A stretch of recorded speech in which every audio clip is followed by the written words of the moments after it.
इस वक्त एक बड़ी खबर आ रही है। रूस में ड्रोन अटैक पर शोइगु का बयान आया है। यूक्रेन का काउंटर ऑफेंसिव फेल हुआ है, ये सर्गेई शोइगु का कहना है। काउंटर ऑफेंसिव में फेल होने पर ड्रोन अटैक किया गया। ड्रोन अटैक पर यूक्रेन को हम जवाब देंगे, ये भी कहना है सर्गेई शोइगु का। तो क्या यूक्रेन का काउंटर अटैक फेल हुआ, इसी वजह से ड्रोन अटैक को अंजाम दिया गया? क्या इसी वजह से ड्रोन अटैक शुरू हुआ? पश्चिम की मदद से कीव का रूस में हमला सामने आया। काउंटर ऑफेंसिव से ध्यान हटाने के लिए क्या अटैक किया जा रहा है? रिहायशी और बुनियादी ढांचों पर आतंकी हमला है। ब्लैक सी में रूसी ठिकानों पर भी ड्रोन अटैक है। रूस ने कई यूक्रेनी ड्रोन को मार गिराया है। रूसी सेना यूक्रेन के ड्रोन हमलों का जवाब अब देगी। तो एक अदना सा देश रूस जैसे शक्तिशाली मुल्क की जमीन पर हमला करे और वो जमीन भी रूस की राजधानी हो, तो रूस की क्षमताओं पर सवाल उठना लाजमी सा हो जाता है। सवाल रूस की साख का है, जिसे बचाने के लिए सरकार से जुड़े लोगों से मीडिया तक अपील दलील दी जा रही है। मॉस्को पर आक्रमण से एक बार फिर परमाणु हमले की समीकरण तैयार हो गया है। क्यों हम ये कह रहे हैं, इस रिपोर्ट में देखिए।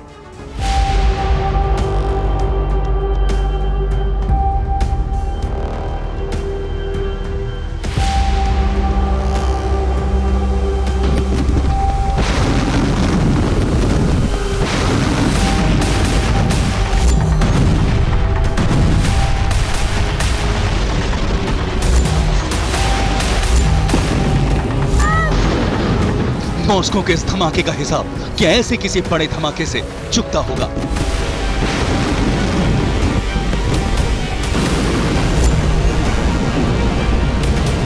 यूक्रेन के ड्रोन का जवाब क्या दुनिया के सबसे डेंजरस हथियार से दिया जाएगा?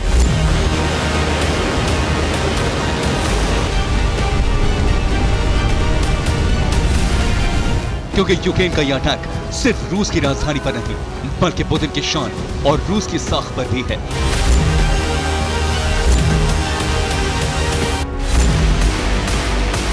मॉस्को में ड्रोन से हमला, क्रीमिया में 25 ड्रोन से हमले की कोशिश और रूस की सीमा में स्टॉर्म शैडो मिसाइल दागने का अंजाम क्या होगा, इसके संकेत मिल चुके हैं।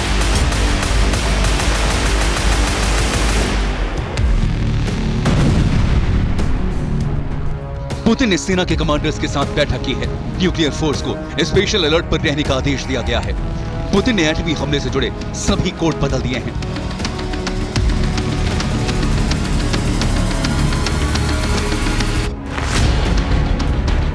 रूस में न्यूक्लियर हमले की तैयारी वहां तक पहुंच चुकी है, जहां पुतिन सिर्फ एक ऑर्डर से यूक्रेन में परमाणु धमाके का तूफान ला सकते हैं।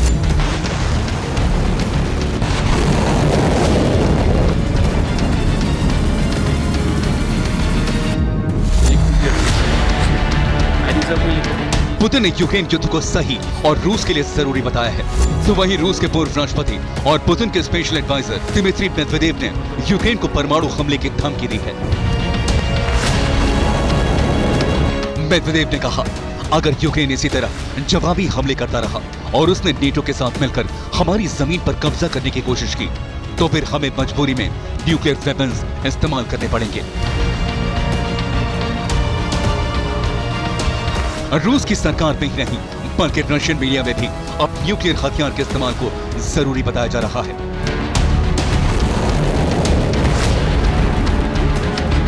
एक टीवी शो में कहा गया है, अगर मॉस्को यूक्रेन में युद्ध हार जाता है तो रूस का अस्तित्व खत्म हो जाएगा। इस शो में रूस की संसद के निचले सदन के उपाध्यक्ष प्योत्र टॉलस्टॉय ने कहा,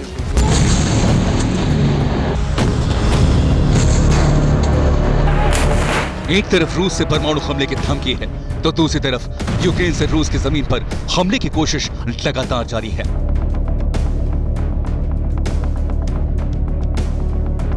यूक्रेन के प्रेसिडेंट ज़ेलेंस्की भी हुंकार भर रहे हैं।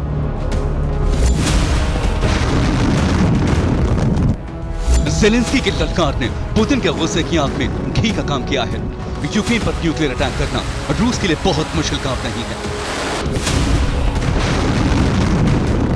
मुश्किल है उस हथियार और स्पॉट का चुनाव करना जिससे रूस यूक्रेन को घुटनों पर ला सके और वर्ल्ड वॉर की आग से बच सके। पुतिन ने यूक्रेन युद्ध की शुरुआत से पहले ही परमाणु युद्ध की तैयारियां शुरू कर दी थी।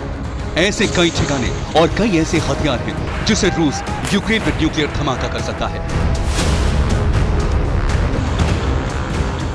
लेटेस्ट रिपोर्ट के मुताबिक इस वक्त रूस के 5 न्यूक्लियर बेस हर वक्त हमले के लिए तैयार रहते हैं।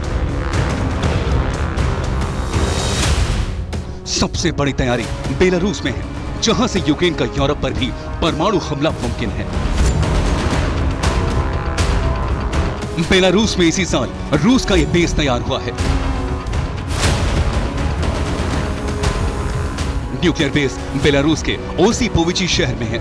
यहां 4 short range Iskander ballistic missile की तैनाती है।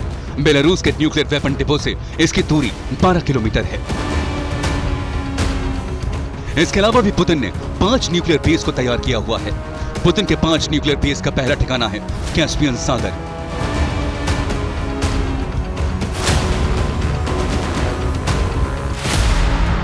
कैस्पियन सागर में रूस के Tu-160 न्यूक्लियर बॉम्बर तैनात हैं। Tu-95MS न्यूक्लियर बॉम्बर भी यहां मौजूद रहते हैं। इसके साथ ही MiG-29K फाइटर जेट की भी तैनाती है। कैस्पियन सागर में तैनात MiG-29K जेट किंजल हाइपरसोनिक मिसाइलों से लैस है।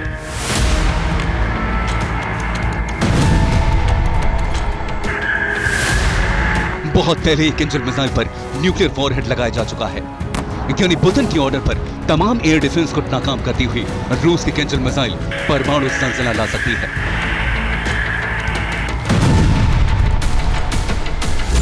रूस का दूसरा न्यूक्लियर बेस भी यूक्रेन के बेहद करीब है। रूस का दूसरा न्यूक्लियर बेस है ब्लैक सी फ्लीट। इस फ्लीट में एडमिरल सर्गेई कोर्शकोव फ्रिगेट तैनात है। इसके साथ ही फ्रिगेट एडमिरल ग्रिगोरोविच भी तैनात है। दोनों फ्रिगेट हाइपरसोनिक मिसाइल ज़िरकॉन से लैस हैं।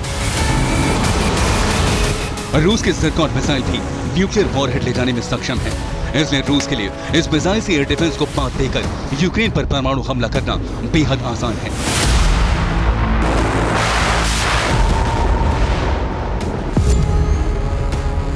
आर्कटिक में रूस का युद्धाभ्यास कर चुका है और यहां से भी परमाणु युद्ध में दुश्मनों को मात देने की तैयारी है।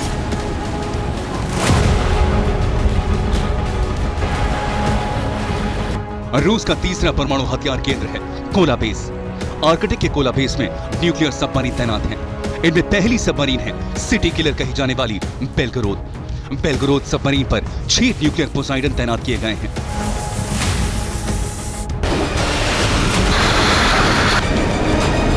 आर्कटिक में बेलगोरोद के अलावा PR-955A बोरोई क्लास की सबमरीन भी तैनात है। बोरोई क्लास सबमरीन पर 16 न्यूक्लियर बैलिस्टिक मिसाइल तैनात हैं। यानी रूस चाहे तो यूक्रेन पर परमाणु हमला करने के बाद नेटो देशों के संभावित हमलों का भी करारा जवाब दे सकता है। रूस का चौथा न्यूक्लियर बेस है कामचत्का। बेरिंग सागर के इस बेस पर RS-28 सरमत ICBM तैनात है। सरमत ICBM के रेंज 18,000 किलोमीटर तक मार करने की है। सरमत मिसाइल में एक साथ 15 न्यूक्लियर वॉरहेड लोड हैं।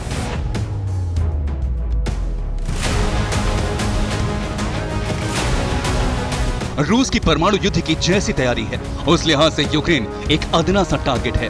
रूस जानता है कि परमाणु हथियार के इस्तेमाल करते ही नेटो को रूस पर हमला करने का बहाना मिल जाएगा। यही वजह है कि रूस युद्ध काल में अमेरिका और यूरोप तक परमाणु मिसाइलें बरसाने का इंतजाम कर चुका है। बेलारूस के ओसीपोविची में short range Iskander ballistic missile से किसी भी वक्त यूक्रेन की राजधानी कीव को निशाना बनाया जा सकता है। रूस की मिसाइल्स की रेंज 500 किलोमीटर है, जबकि ओसीपोविची से कीव की दूरी करीब 450 किलोमीटर है। ऐसे में रूस जब चाहे कीव में न्यूक्लियर अटैक कर सकता है। रूस के संविधान के मुताबिक अगर कोई देश किसी गैर परमाणु हथियार से भी रूस या उसके सहयोगी देशों में विध्वंसक प्रहार करता है तो रूस परमाणु हथियार का इस्तेमाल कर सकता है।